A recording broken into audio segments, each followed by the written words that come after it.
জীবনের সবচেয়ে গুরুত্বপূর্ণ জিনিস সময়। আমাদের মানব জাতির জন্য সবচেয়ে গুরুত্বপূর্ণ জিনিস হচ্ছে সময়, যেটা আমরা ফেসবুকে অনলাইনে থেকে ইউটিউবিং করে, গার্লফ্রেন্ডের সাথে সময় অপচয় করে, কফি খেয়ে, চায়ের দোকানে আড্ডা পিটে, খেলার মাঠে নষ্ট করি।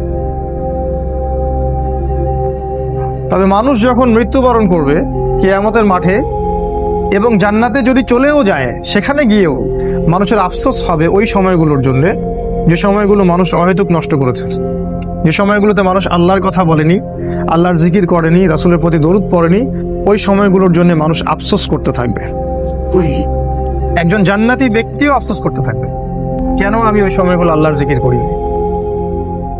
সময় সবচেয়ে বেশি ইম্পর্টেন্ট জিনিস। আর এই সভ্যতা, এই গডলেস ওয়ার্ল্ড এবং এই এডুকেশন সিস্টেম আমাদের সময়গুলোকে খেয়ে ফেলেছে। এখন আমার মনে হয় এই 30 বছরের জীবনে এসে আমার কাছে মনে হয় যে আমার জীবনের 15 বা 18টা বছর অপচয় হয়ে গেছে।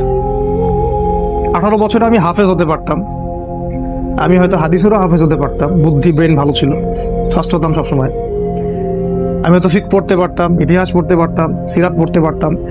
এখন সারাদিন রাত যত কাজই করি না কেন আত্মতৃপ্তি হয় না, মনে হয় কিছু না কিছু গ্যাপ থেকেই গেল, আর এই গ্যাপটা কখনো পূরণ হবে না, অসম্ভব। তাই যারা 40 বছর 50 বছর বয়সে তাস খেলছে, টিভি দেখতেছে, আড্ডা পিটাচ্ছে, এদেরকে দেখলে বুঝেই আসে না যে এই বয়সে কিভাবে সেটা করতে পারে। একটা বড় কি চিন্তা হয় না যে আমার হায়াত কমে আসছে, আমি পৃথিবীতে আর হয়তো বেশি দিন থাকবো না।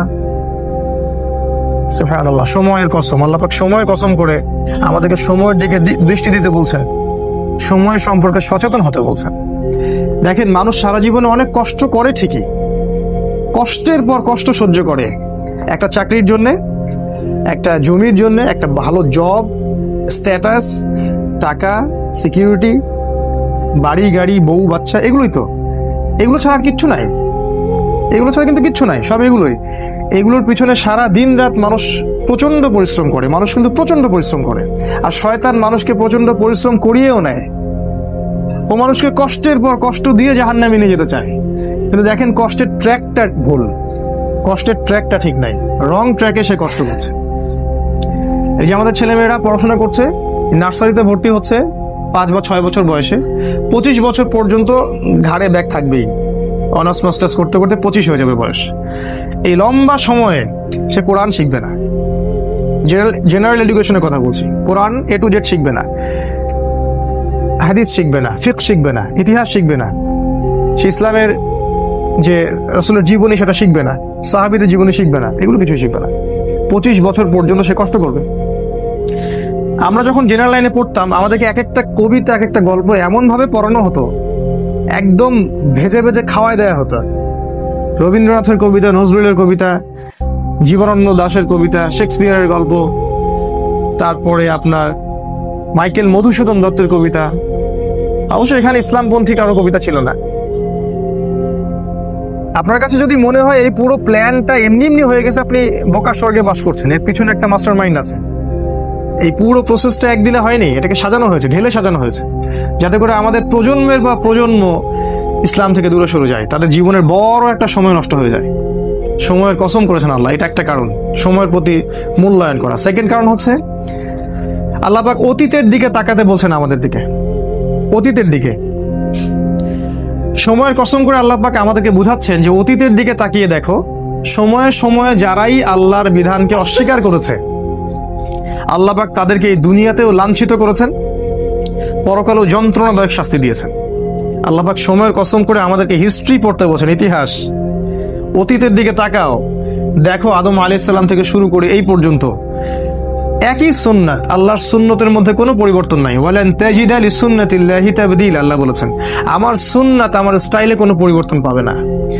যাদের কাছেই আল্লাহ হেদায়েত এসেছে, যারা স্বীকার করে নিয়েছে, আল্লাহ পাক তাদেরকে দুনিয়ায় সাফল্য দিয়েছেন, পরকালেও সাফল্য দিয়েছেন। আর যারাই আল্লাহর বিধানকে অস্বীকার করেছে, আল্লাহ পাক দুনিয়াতে শাস্তি দিয়েছেন, পরকালেও শাস্তি দিয়েছেন। যেমন নূহ আলাইহিস সালামের কওম আল্লাহ পাক ডুবিয়ে দিলেন। আদ জাতি প্রচন্ড শক্তিশালী, নারিকেল গাছের সমান সমান একটা মানুষ, এর চেয়েও বড়, পাহাড়ের মধ্যে বাসা করে থাকে, আল্লাহ পাক ওদেরকে ঝড় দিয়ে উড়িয়ে দিলেন। শুআয়ব আলাইহিস সালামের কওম খুবই দাপটের জাতি, ওদের অপরাধ ছিল মানুষকে অন্যায়ভাবে মারতো, আমাদের ওই যে রিমান্ডে নিয়ে যেটা করে ওইটা করতো আর কি। রিমান্ডে নিয়ে গেলে যে পিটানটা পিটায়, এইগুলা তারা সমাজে মানুষকে পিটাইতো। একজন মানুষ দোষী, দোষ তো প্রমাণ হয়নি, মারা যাবে। ধরেন একজন মানুষ খুনের কারণে বন্দী হয়েছে, প্রমাণ হয়েছে কি এখনো? আপনি মারতে পারেন না তো, মেরে আপনি জবানবন্দি নিতে পারেন না, ইসলামে আরাম চলছে এগুলো, কে বুঝাবে? শুআয়ব আলাইহিস সালাম কম এই কাজটা করতো, আরেকটা কাজ করতো, মাপে কম দিত আর মানুষের সম্পদ লুট করতো। আমাদের এই যে ব্যাংকিং সিস্টেমের মতো, মানুষকে কলা ঝুলায় টোপ দেয়, একটা বাড়ির দাম 10 লাখ টাকা, আমরা আপনার পক্ষ থেকে বাড়িটা কিনে দিব, কিন্তু আপনাকে 10 লাখের জায়গায় 30 লাখ দিতে হবে, কারণ অতিরিক্ত যে 20 লাখ দিতে হবে এটার জন্য আমরা আপনাকে 20 বছর সময় দিচ্ছি। আর আমরা বলি হ্যাঁ তাই তো 20 বছর সময় পাওয়া যাবে, 30 লাখ অল্প অল্প করে দিব কিস্তি স্টাইলে, সমস্যা তো নাই কিছু। এই কলা ঝুলাই দিয়ে আপনার সম্পদ তারা লুটে নিল, সুদ। আরেকটা যে পেপার মানি, কাগজের টাকা, আমি তো বললাম যে আমরা সোনা নিয়ে ওদের ব্যাংকে যাই, ওদেরকে সোনা দিয়ে ডলার নেই। শুআয়ব আলাইহিস সালামের কম এরকম কাজ করতো, আল্লাহ পাক ভূমিকম্প দিয়ে ধ্বংস করেছেন ওদেরকে, ভূমিকম্প দিয়ে। সময়ের দিকে তাকায় দেখেন, সামুদ জাতি এরকম শক্তিশালী ছিল, আল্লাহ পাক ওদেরকে বজ্রপাত দিয়ে ধ্বংস করেছেন। ফেরাউন পৃথিবীতে এমন একজন মানুষ যে মনে করতো আমি আল্লাহ, আনা রব্বুকুমুল আ'লা, আমি ছাড়া তোমাদের মহান কোনো রব নাই। আল্লাহ পাক ওকে পানিতে ডুবাই দিলেন। এখানে একটা ঘটনা আছে, অনেকদিন বলা হয়নি, বলতে যাচ্ছিলাম। ফেরাউন যখন ডুবছিল তখন কিন্তু সে ঈমান এনেছিল, এটা কি জানেন? ফেরাউন যখন ডুবছিল তখন কিন্তু সে ঈমান নিয়ে আসছিল।